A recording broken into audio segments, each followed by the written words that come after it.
जय मसीह की, प्रभु यीशु मसीह की जय जयकार हो। परमेश्वर की दया और संपूर्णता के कारण हम आज फिर से मिलने के लिए हम आ पहुँचे हैं।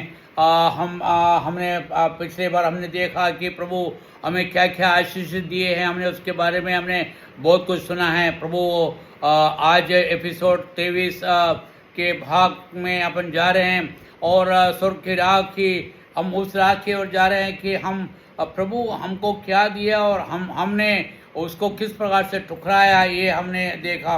प्रभु ने हमको सब कुछ दिया, ऐसा कोई चीज़ नहीं हमें जो नहीं दिया। सारी रीति से संपूर्ण है। प्रभु ने हमारी हर ज़रूरतों को पूरी किया, हर ज़रूरतों की सुविधाएं की, वो भी बिना शुल्क के।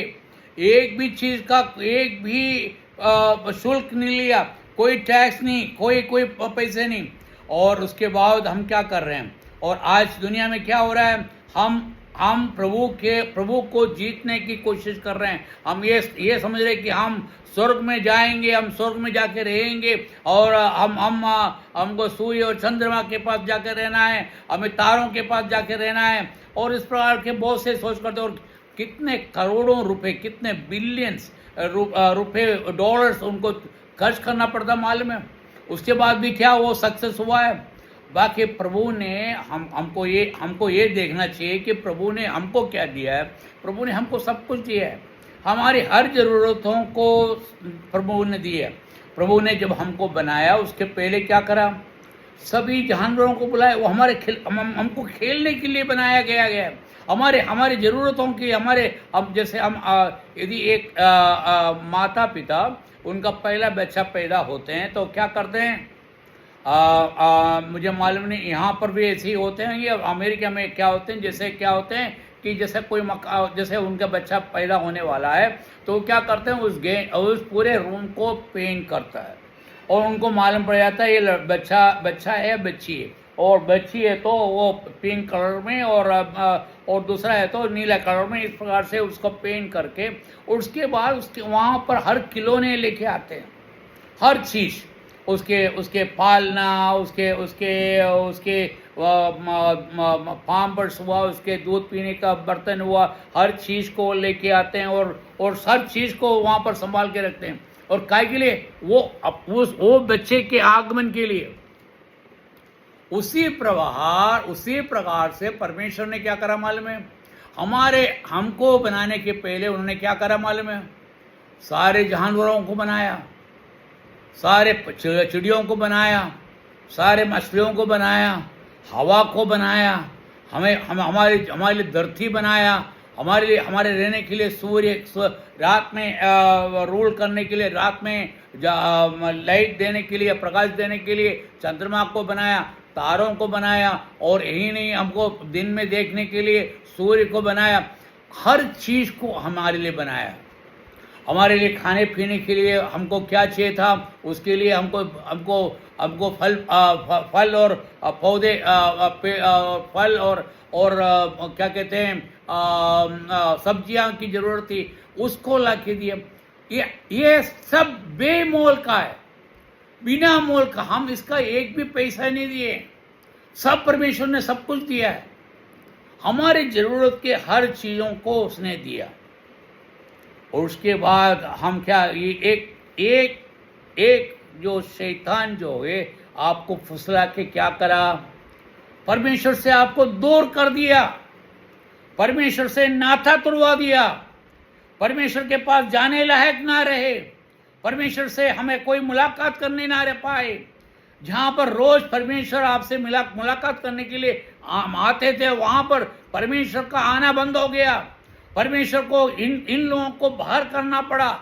और यही नहीं, मृत्यु को लेके आया। ये क्यों लेके आया? ये शैतान के कारण मृत्यु। हमें परमेश्वर ने जब बनाया ना, आपको मालूम है, परमेश्वर ने जब बनाया, हमको बनाया है कि मरने के लिए नहीं बनाया। इसीलिए हमारे आत्मा मरता नहीं है। आप मालूम है आपको, सभी लोग, आपके पंडित लोग, सब लोगों से पूछ के देखिए, आत्मा कभी मरता नहीं। आत्मा हमारे शरीर जो है ये मांस का है, मांस मतलब मट्टी का है। इस मट्टी के इस खिलौने के अंदर परमेश्वर ने अपने आत्मा को दिया। ताकि हम इस आत्मा के द्वारा हम जी सके। और हम कब तक जीना है? अनंत जीवन तक, जिसकी मृत्यु नहीं हो सकती। और मृत्यु के लिए हमें बनाए नहीं, हमें रोग दुख मुसीबत, अपन को कोई भी ऐसा कोई भी जो आज हम देख रहे हैं, हम दुख और तकलीफ, इस कोई भी चीज के लिए हमें नहीं बनाया। हम हमको हर चीज से संपन्न करके परमेश्वर ने बनाया। उसके बाद क्या हुआ? और जिसके पाप के कारण मैं आपको पहले ही बोल सकूं, परमेश्वर ने हजारों पेड़ और पौधे दिए, और जिसके अंदर फल और मिठास देने वाले फल वगैरह थे, उन सब को छोड़कर एक पेड़ के पीछे शैतान ने उसको बगलाया फुसलाया। हजार चीजें उसके बारे में उसको कोई फर्क नहीं पड़ रहा है, सिर्फ एक चीज के लिए, क्योंकि परमेश्वर ने उसको मना करा कि उसको नहीं खाए। और तो सोचो, यदि तुम्हारे पिता ने आपको सब कुछ दिया है और आपसे कहता है कि बेटे ये मत करो, तुम उसको करोगे तो क्या करना चाहिए? उसको दंड मिलना चाहिए या नहीं मिलना चाहिए? वही परमेश्वर ने किया है। परमेश्वर ने पहले बोला कि तुम ये जब भी इस फल को खाओगे, उस दिन तुम्हारा मौत होगा, तुम मृत्यु पाओगे। मृत्यु मतलब आपके आत्मा का मृत्यु की नहीं बात कर रहे हैं। कहाँ की मृत्यु की बात कर रहे हैं? आपके जो शरीर की मृत्यु की बात कर रहे हैं। या क्या कहते हैं कि परमेश्वर से नाता हटाना के बारे में बोलना है, मतलब सेपरेशन। हमें परमेश्वर से अलग करने का एक बात अलावा, उसके अलावा कुछ नहीं है। हमें क्या करा? उस पाप के कारण क्या हुआ? परमेश्वर से नाता तोड़ दिया। हम स्वर्ग के अधिकारी थे, हम स्वर्ग से नीचे की ओर गिर गए। हम स्वर्ग के अधिकारी थे, हम नरक की ओर जा रहे हैं। हम नरक में जीने की हमारी जिंदगी बन गया। क्यों? क्योंकि उसकी एक आज्ञा को ना मानने के कारण। परमेश्वर ने हमें आज्ञा दिया है कि हम जो भी कहें उसके करें। परमेश्वर में पूरे स्वातंत्र दिया है, तुमको जो करना है तुम कर सकते हो। यदि तुम परमेश्वर ने तुमको जो फ्रीडम दिया है, उसका उचित रूप से आप उसका पालन नहीं करेंगे तो क्या होगा? यदि आपको किसी चीज के लिए मना करा है, उस चीज के लिए नहीं करना। मैं आपको एक कहानी सुनाऊंगा। मेरे पास टाइम, वो कहानी सुनाने के लिए मेरे पास टाइम नहीं है। मैं बताता हूँ कि प्रभु ने हमें स्वर्ग की राह के लिए बनाए गए थे, स्वर्ग में जाने के लिए, स्वर्ग में वास करने के लिए बनाए थे। और हम कहाँ जा रहे हैं? नरक की ओर जा रहे हैं। और नरक कहाँ? वो नरक में भी एक बात आप ध्यान रखें, नरक में जाके आप खत्म नहीं हो रहे हैं।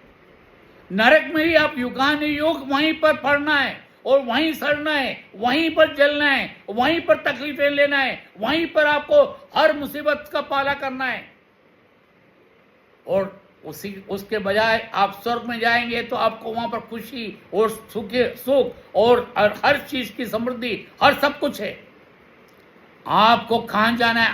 आप अपने आप को चूज करें। चूज करने का मतलब आप खुद चुने आपको कहां जाना है। आपको स्वर्ग में जाना है, नरक में जाना है।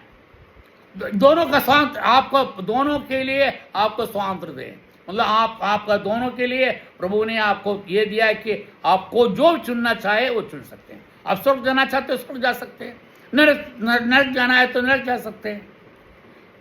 बाकी यदि आपने अभी चुना नहीं तो क्या होगा? आप नरक में जाएंगे। और नरक में मैंने आपको बोला किस प्रकार के तकलीफें होते हैं, मैंने आपको थोड़ा सा बताया, मैं उसके बारे में बाद में बताऊंगा। बाकी स्वर्ग में जाएंगे, हमें अनंत जीवन मिलेगा, अनंत जीवन। और वहां पर भी अनंत जीवन है, वहां पर आपको सड़ने का अनंत जीवन है। यहाँ पर क्या है भाई? आप ऐश्वर्य के साथ, आप समृद्धि के साथ, आप खुशहाल जीवन बिताने का ये आपको मौका मिलेगा। ये आपको मौका मिलेगा तो आप क्या लेना चाहेंगे? परमेश्वर ने आपसे प्यार किया और इसलिए आपने गलती करने के बावजूद भी परमेश्वर ने आपको ढूंढते हुए फिर से आया।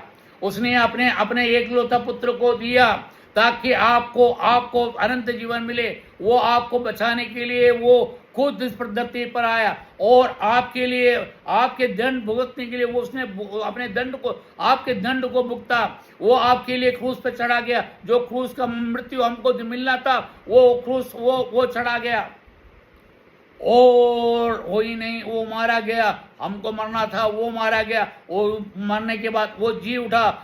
हाँ, और जिसके कारण हम यदि हमको क्या करना है, एक ही बात करना है, हम प्रभु यीशु मसीह पर विश्वास करते हो, पुत्र पर। प्रभु यीशु मसीह मतलब पुत्र, खुदावंत के नहीं तो परमेश्वर के पुत्र जो प्रभु यीशु मसीह है, उस पर यदि विश्वास करते हो तो तुमको क्या मिलेगा? तुम्हें स्वर्ग की राह मिलेगा, स्वर्ग में जाने का मौका मिलेगा। और नहीं है तो आपको नरक के अलावा कोई नहीं।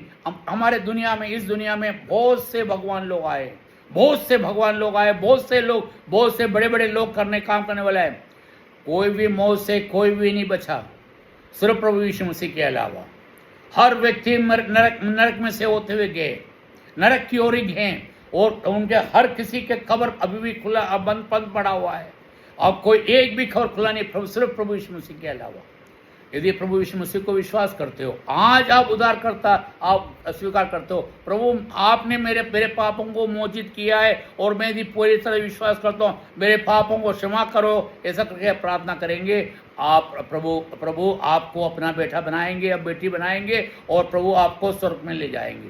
मेरा टाइम यहाँ पर ख़त्म होता है। मैं फिर से अपना नंबर बता रहा हूँ। मेरा नंबर जो है 9791843308 979 979-184-884 3308 3308 3308 ये मेरा नंबर है। और मैं आपको फिर से बता रहा हूँ, प्रभु आपको मौका दे और आप मुझसे बात करना चाहते तो मुझसे बात कर सकते हैं। प्रभु आपको ढूंढ रहे हैं, आपके पीछे पड़े हुए हैं, आपसे बोल रहे हैं, बेटे तुम नरक में मत जाओ, मेरे पास आओ और मैं तुम्हारे लिए अपना दिल खोल के बैठा हुआ हूँ। तुम्हें स्वीकार करने के लिए मैं तुम्हारे लिए मैं खड़ा हुआ हूँ। प्रभु आपको आशीष दे, प्रभु के नाम की महिमा हो, प्रभु की जय जयकार हो।